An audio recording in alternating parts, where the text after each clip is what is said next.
joining us, the big story, of course, brought to you by True Mark. He covers the Phillies for The Athletic, and he does such an amazing job. He was there last night. I always follow him. I'm always reading him. He's terrific. Matt Gelb. Matt, what's up, brother? Good morning. What a night last night. Right? I mean, if you're a Phillies fan, I mean, that was like the perfect game, right? I mean, Rhys Hoskins hits a home run, everybody gets a cheer for him, and the Phillies win. It's like every night down there is a different storyline. It's so unique, Matt. It's something that I've covered sports a long time. I've never seen anything like it. I mean, it reminds me of the glory years down at Citizens Bank Park, 2009, 2010, 2011, where it is a party every night. And that really is what it is. And it's funny because David Dahl, this guy's 30 years old.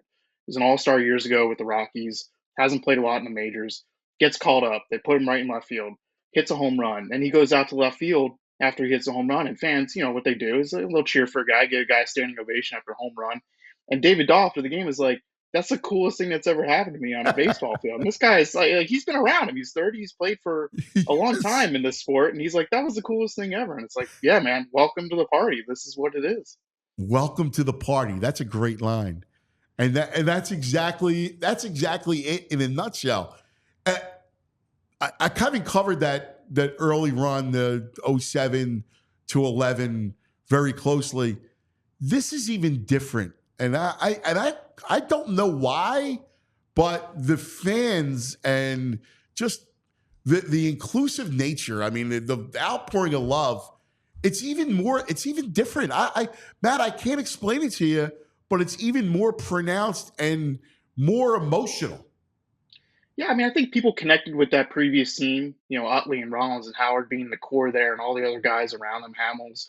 But I don't know, it does seem like that people have really, really, really connected with a lot of the personalities and players on this group. And, you can tell that they love playing with each other. And I think that, people who are watching them, you know, can feel that. And I think there is something to that. And we saw how people reacted with Rhys Hoskins coming back last night. And, I think people love sports and watch sports because you want to see good things. You want to, uh, see winning teams, but you also want to make connections with the players, the people who are in those uniforms. And I think that we saw the power of that last night with how Rhys Hoskins was greeted and how he reacted. And I think it's just a little piece to show like how people have connected with this team, these players, and they really did come out of nowhere. And it had been so long since people loved baseball in this city again, and I think that was like this pent up energy that for a better part of 2 years, people have really felt it.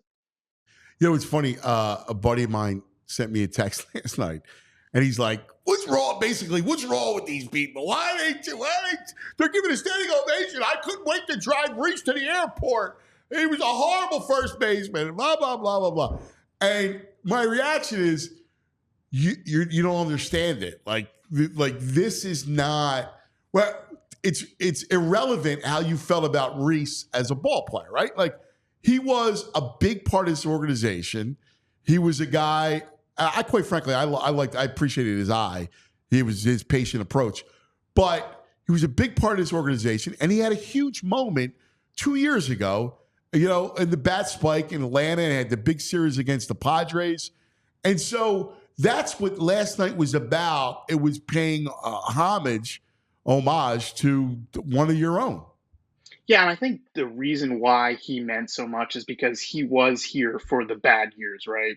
I mean, when he first came up in 2017, he represented, sort of hope for a franchise that, hadn't had very much to root for or be happy about for quite a few years. And yeah, he was not a perfect player. I mean, there were certainly things that he did that frustrated fans. He was a streaky hitter, made mistakes in the field, but I think why people connected with him so much is that they felt like this guy knows how we feel because he saw bad baseball. He lived through bad baseball just like we did, and he got to see the other side of it. And that moment, like you said, Anthony, that the bat spike, I mean, really, it was like when the clouds cleared and people remembered like what it could be like here when the Phillies were good and winning and had a chance to win a championship. And that spike to me was just like, the exclamation point. And I think that's why people connected with him so much, and it really showed him the love last night. Is that he saw the good and the bad, and I think people appreciated that. Yeah. He was also, just for the record, he was a very charitable guy. ALS was a big charity for him. I hosted his charity event a couple of times. I thought he was a great, just one of the great people. So I was happy that it was experienced. The way it all worked out was so perfect.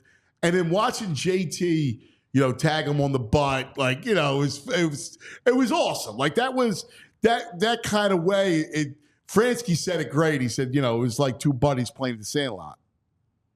Yeah, and it's funny because Reese Hoskins stole a bag on JT, which really he stole it off Zach Wheeler, who really Yeah. wasn't paying attention. And Wheeler, it's hard to steal bags off Wheeler. He does not give up a lot. And it's funny because, Reese steals the bag and he looks right back at JT and he's smiling. And then there's a single to center and Johan Rojas makes a great throw and JT tags out Reese at home. And then they're smiling at each other and pat each other on the butt. And you're right. I mean, it was like everything about it was perfect from the Phillies' perspective, and it was perfect from Hoskins' perspective, I'm sure, other than the fact that his team did not win. But I mean, he got everything he wanted. He got the ovation, he hit a home run, he got to smile and he got to feel the love again, and it was really cool. I mean, it's worked out for everyone. I mean, Reese is playing well. The Brewers Yeah. are, one of the best teams in the National League, and the Phillies are had the best record in the National League. So, I mean, it's worked out for everybody. I think that's cool to see. Matt Gelb with us, the Athletic, who does a fabulous job. This portion of the program brought to you by the Bet Park Sportsbook and Casino app. So let's talk about it. They're 42-19. And dude, like, it's every night. And the pitching is, you expect it from Wheeler, right? But, between Wheeler and Nola and Suarez, I mean, you're getting it through the entire rotation other than Taiwan. I mean, it's been amazing, man. I mean, every night is like just great baseball, really good baseball. And they haven't really went nuts with the bats yet. No, they haven't. It's funny because Bryce Harper just won Player of the Month for the National League, and it was like, oh, like he had a decent month, like he had a good month, but it's like it didn't feel like he had a Player of the Month type of month, and that just speaks to how well this team is just playing right now. I mean, it hasn't felt like they've done anything that um, is crazy, unsustainable. I mean, they're playing solid baseball and they're not doing things that they can't do for the remainder of the season and into October. And you mentioned rotation. I mean, the guy tonight, Christopher Sanchez. I mean, this guy has taken an unbelievable leap forward. He's throwing 97. He's throwing this changeup. This is their number 4 starter, and he's pitched like honestly like a number 2 for almost a Yeah. year now. I mean, it's remarkable what they've been able to do with him and the improvement that he's been able to make. And that just speaks to the bigger picture. I mean, these guys have all gotten just a little better. And man, it's a deep roster. You saw it last night when they just plug guys in. And yes, they missed Trey Turner. They're going to miss Brandon Marsh for a little bit. Turner should be back within, I think, the next 10 to 14 days. And that will help big time. But yeah, I mean, now you get to a point where you can really start to think about October. And, nothing is guaranteed, but now you start thinking about the bigger picture. And you want to make sure you don't push these guys too much because the one thing that can derail this team is injuries. And that's where you got to be careful. So what do you do? 'Cause there was already talk about the Phillies looking for some outfield help. Now you saw they bring up Dahl and the whole thing. How real do you believe is that? And there was some talk. People were talking about maybe putting Turner out there. What do you kind of see in the future? Well, for one, Turner will not be out there. Turner is the shortstop, and he is the shortstop now and for the foreseeable future. So that's not a thing. But um, as far as trade deadline talk, yeah, I mean it's less than 2 months away now. I still think it's kind of early because you don't really know which teams are I know it selling. came up The middle, yesterday. It was weird. And I'm thinking there was a report. I don't know if you saw it yesterday, Matt, about the Phillies looking for outfield help. And that's where in the story I read, they brought that up. I'm going, this is way early because you don't know who's a buyer, who's a seller. yeah, and you look at the middle of the National League, and it's just a lot of teams jumbled together. Uh, and that 5 and 6 seed in the National League, it's probably not going to take a lot of wins to get those seeds. So you're going to have a lot of teams that probably think they're still in it and maybe aren't buying, but probably aren't selling either. And so then you start to look at the teams that are out of it, and there's not a lot to choose from some of these teams. They're pretty bad, and so we'll see. I mean, yeah, outfield is a natural target for them. I don't know that they'd be going out to get a guy with a capital G. I do think they like what they have, and they got to, we'll see. I mean, Yeah. between now and July 30th, somebody might get hurt, and that might change, what they need. So I think that they're in a place where they can be picky, right? Because of their record, because of the situation with their roster, they can be picky. If there's something they want or somebody they like, they can go get it. If the price is too much, they can say, you know what, we're good. I think being picky is a great place to be, especially when you got somebody like Dave Dombrowski, who's been in this game for a long time, running the show. What do you do? You also can be patient, right? So you can be patient with someone like Walker and hope that he can string together a couple of decent starts before you break glass and you put Turnbull in the spot. That's the idea. I mean, look, I know it's frustrating for people, and I understand it, but this is a regular season problem for the Phillies, right?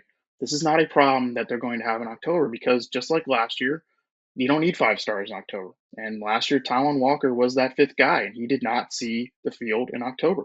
And so the challenge now that they make to Taijuan Walker is say, make us use you, be better. And if you're not, then you won't be on the postseason roster. And I think, you know, the rotation has been so good that the standard is so high.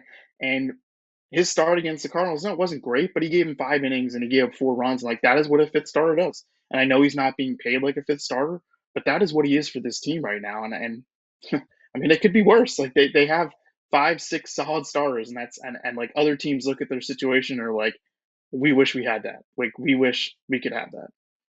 Hey, Matt, do me a favor. Can you take us, because you do a really good job of this, can you take us into the clubhouse for a second and this bond that is really formed between the players and the fan base and the city itself?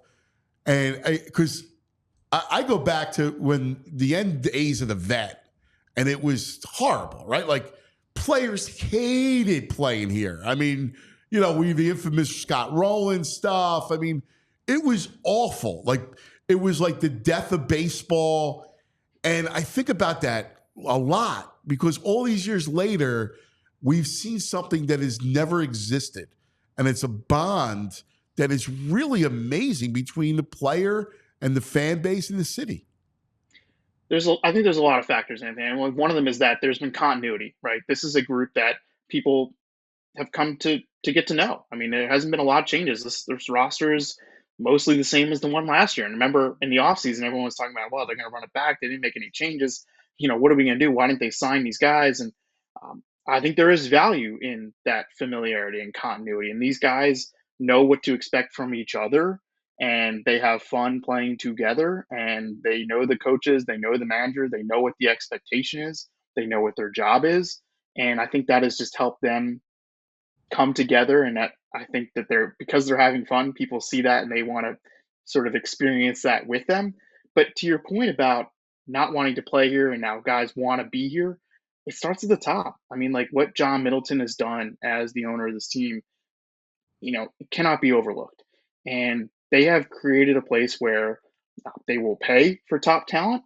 You will be rewarded if you play well, and the facilities, they've really spent a lot of money on it. They've spent a lot of money on taking care of players' families, and that is something that gets noticed by players. It gets talked about across the league. I mean, that kind of standard is important, and it's stuff that you don't see off the field. And fans might kind of scoff at it, but it just creates a better workplace. And we've Yes. all been in places where maybe we had a boss we didn't like, or we had a situation where we didn't like, and that affects your performance. It affects your mood.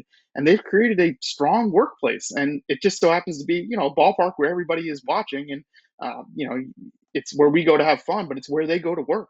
And they've created a great atmosphere there, and I think it shows. I think the players have responded. Dude, that's an excellent point. It's just a perfect point. Last thing, you're the quickest tweeter of anybody out there. Nobody tweets as fast as you do. Your only complaint is let it breathe a little bit. So this way I know that while watching the game and I'm following you, I at least get to see the out before I know the game's over.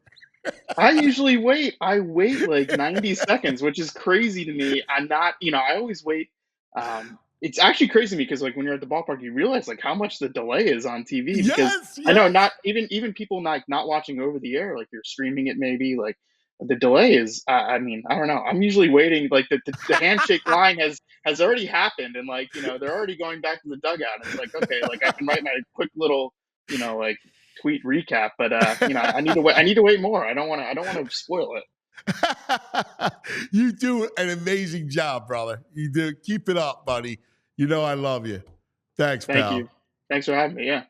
See you, brother. The great Matt Gelb from The Athletic.